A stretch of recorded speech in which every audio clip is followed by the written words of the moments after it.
তোমরা কেমন আছো? আমি তো খুব ভালো আছি। এখন দুপুরবেলায় যে ভাজা হয়ে গেছে, আর যে মাছের ঝোল ফুটছে। আজকে করবো পাবদা মাছের সর্ষে বাটা। এগুলো এখন দিয়ে দিলাম। অনেকগুলোই মাছ নিয়ে এসছে আজকে।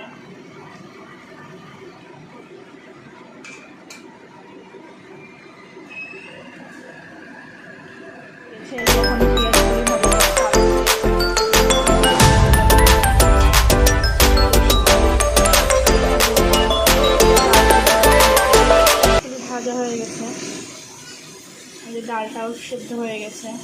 এখন ডালটা সম্বারা দেব। এই যে মাছের সর্ষে বাটা,